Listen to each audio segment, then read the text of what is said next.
अब हमें एरे के कुछ और कॉन्सेप्ट को देखने से पहले आपको जानना है ब्रेक स्टेटमेंट। ठीक है, जानते हैं ब्रेक स्टेटमेंट के बारे में क्या करता है? हाँ, लूप को क्या करता है ये? ब्रेक करता है। ठीक है, छोटा सा पहले प्रोग्राम लिख लेते हैं, क्योंकि ब्रेक स्टेटमेंट का हम यहाँ पे एरे में यूज करेंगे, तो बहुत सारे लोगों को नहीं पता होगा। तो इसलिए हम पहले क्या करते हैं, छोटा सा प्रोग्राम बना लेते हैं ब्रेक स्टेटमेंट। ठीक।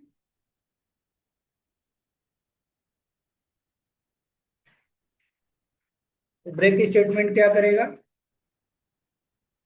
जो भी आप लूप चलाते हैं, ठीक है, जो भी लूप आप चलाते हैं, तो जो भी नंबर स्टार्ट करते हैं, जहां से स्टार्ट करते हैं जहां तक चलाते हैं, वो पूरा लूप प्रिंट होता है या पूरा लूप चलता है। अगर 10 तक आपने चलाया, 1 से 10 तक, तो वैल्यू क्या होगी? 1 to 10 प्रिंट होगी। लेकिन बीच में अगर आपको किसी कंडीशन पे उसको चाहते हैं आप लूप ब्रेक हो जाए, ठीक है, तो आपको मिलता है ब्रेक स्टेटमेंट। कोई बात मत करो। ब्रेक स्टेटमेंट मिलता है जिसका काम क्या है कि पर्टिकुलर कंडीशंस के ऊपर लूप को क्या कर सकते हैं, आप ब्रेक कर सकते हैं। उसके लिए हमको लूप को ब्रेक करने के लिए कीवर्ड मिलता है ब्रेक। जो भी कीवर्ड ब्रेक है हमेशा कंडीशन के साथ अप्लाई होगा, यानी जहां पे ये यूज होगा अकेले नहीं होगा, इसके साथ हमेशा कोई ना कोई कंडीशन होगी, तभी हम इसको यूज कर पाएंगे। अदरवाइज विदाउट कंडीशन कहीं पे भी ब्रेक स्टेटमेंट यूज नहीं होता। ठीक है। ठीक है,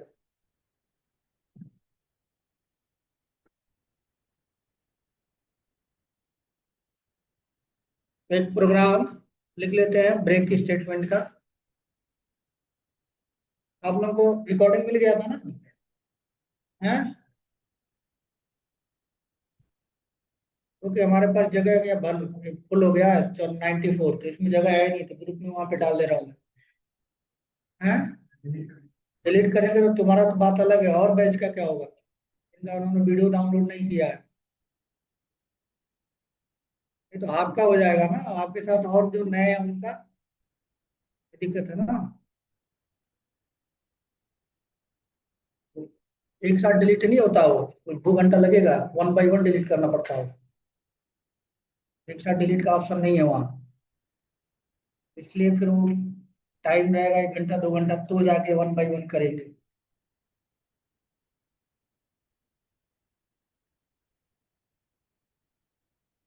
ठीक है, तो इसी में हम एक क्लास बना लेते हैं ब्रेक डेमो। ठीक है।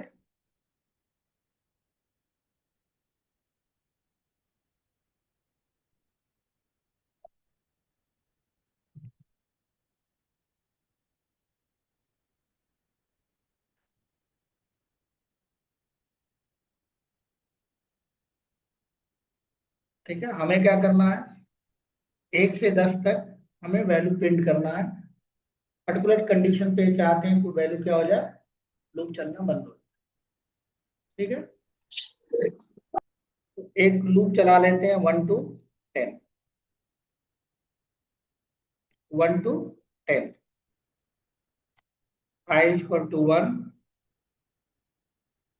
I < 10 या 5, जो भी आप लिखना चाहें, और I++। ठीक है,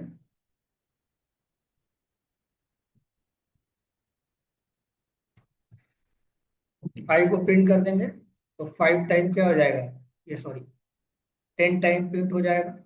देख सकते हैं इसको आप,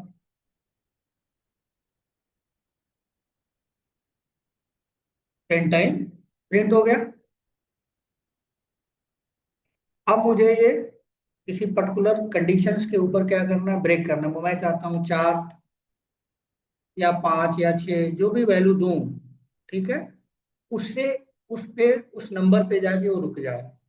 इसका मतलब हमको क्या करना पड़ेगा, या तो हम वेरिएबल में स्लाइड करके वो रखें, या फिर डायनेमिकली डेटा स्कैन करा लें। स्कैनर क्लास आपके पास है, वहाँ एक स्कैनर से यूज कर लेते हैं। सिस आउट, कंट्रोल पे दबाएंगे तो इस तरह से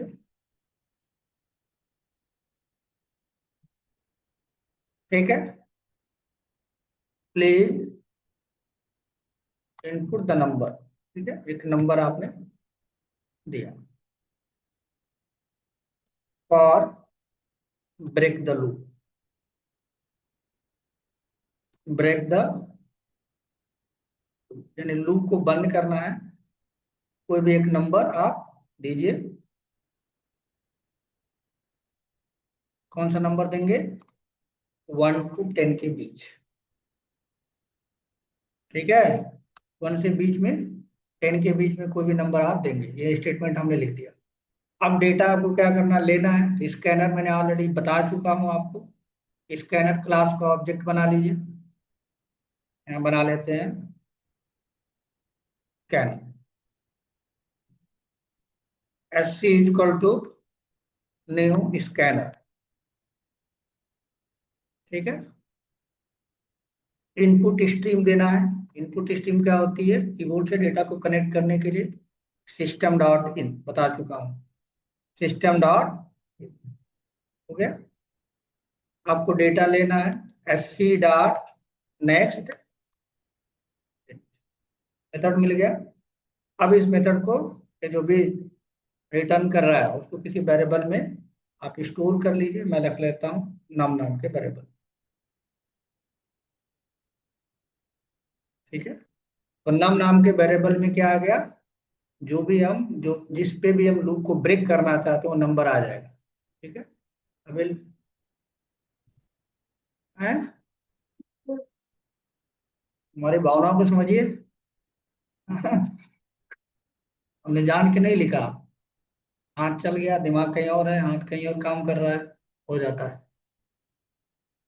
इतनी छोटी गलती तो मैं करूंगा नहीं, करूंगा नहीं, नहीं करूंगा। आपसे शायद होगा, हमसे नहीं होगा, टाइपिंग मिस्टेक है। ठीक है, तो यहाँ पे हो गया। अब मुझे ब्रेक करना है। ठीक है, लूप के अंदर जाके हम चाहते हैं ब्रेक हो। कब? लिखा हमने इफ जो आई की वैल्यू है अगर नंबर के बराबर हो जाए। ठीक है, आई की वैल्यू है, आई में कभी ना कभी अगर मैंने 5 यहाँ पे मान ले दिया है, 5 दिया है, कभी ना कभी आई की वैल्यू तो 5 होगी। तो हमारे नम में क्या है? 5 है। उस केस में हम चाहते हैं कि हमारा लूप ब्रेक हो जाए, रुक जाए। Break, break. ठीक है, ब्रैकेट ऑप्शनल होता है, एक स्टेटमेंट के लिए लिखना चाहें तो लिखें, ना लिखना चाहें तो ना लिखें। ठीक है, अब क्या होगा? लूप चलेगा, पहली बार आएगा यहाँ पे, फर्स्ट टाइम आएगा तो आई में 1, यहाँ पे 10। तो अगर आपने 5 दिया है तो ये फेल हो जाएगा। फेल हो जाएगा तो ब्रेक नहीं होगा, ये प्रिंटिंग हो जाएगी 1। फिर बढ़ेगा, फिर कंडीशन चेक करेगा, ट्रू है। ये भी कंडीशन फॉल्स हो जाएगा तो ब्रेक नहीं होगा, यहाँ 2 प्रिंट हो जाएगा। फिर 3, फिर इसके अंदर गया, ये कंडीशन ट्रू है। फिर यहाँ गया, कंडीशन फेल्स है, ब्रेक नहीं होगा, यहाँ 3 प्रिंट होगा। 4, कंडीशन ट्रू है। फिर इसके बाद यहाँ पे कंडीशन फॉल्स रहेगा तो ब्रेक नहीं होगा। फिर यहाँ गया, यहाँ और के बाद यहाँ पे 5, ये कंडीशन ट्रू है।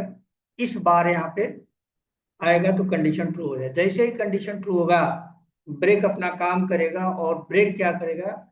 इस ब्रैकेट से, जो फॉर का ब्रैकेट स्टार्टिंग और एंडिंग लगा हुआ है, इससे बाहर यहाँ पे कंट्रोल को ले आएगा। यहाँ पे अगर यहाँ पे कुछ लिखा हुआ है तो प्रिंट हो जाएगा। तो कितनी बार प्रिंट हो गए? आउटपुट क्या देगा? अगर मैं 5 दूं तो आउटपुट देगा 1 2 3 4, 5 पे वो ब्रेक हो गया। ठीक, देखते हैं करके एक बार।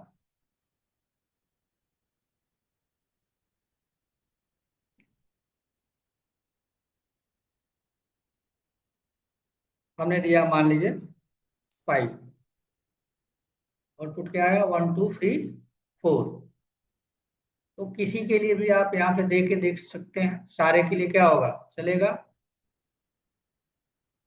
अगर आपने दिया मान लो कुछ और नंबर 8 दे दिया तो 7 तक करेगा, है ना।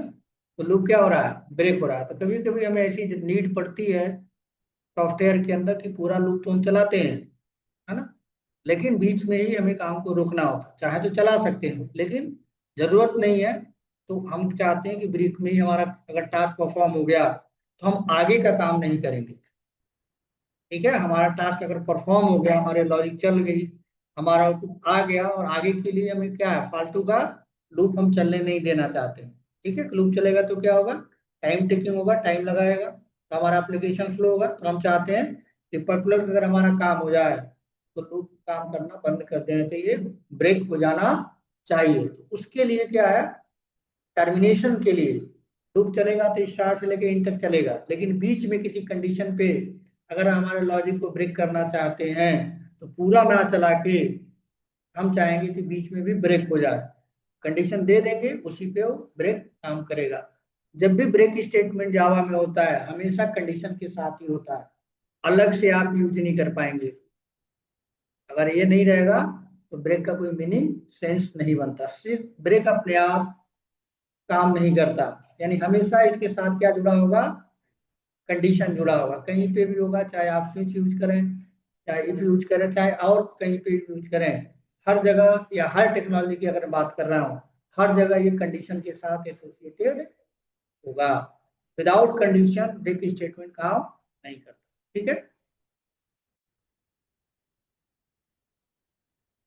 ये कोड मैं आपके नोट्स में डाल देता हूँ। तो काफी लोगों को सी पढ़ा होगा, तो सी में होता है, हमने बस ये वाली जो लाइन है एक नई चीज बताई आप, अदरवाइज पहले से आप जानते हैं। सी लैंग्वेज जिसने पढ़ा होगा उसको पता होगा, जो नहीं पढ़ा उनको भी पता चल गया, इसलिए मैंने बताया।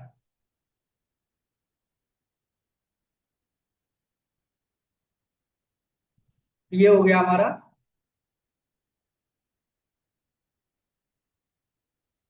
ब्रेक स्टेटमेंट का यूज क्या है। ठीक है, अब हमने क्यों इसको बताया है कि आगे के प्रोग्राम में हमें क्या करना है, इस चीज को यूज करना है। ठीक है, तो इंडिविजुअली इसको हम सेव कर देते हैं पहले, तो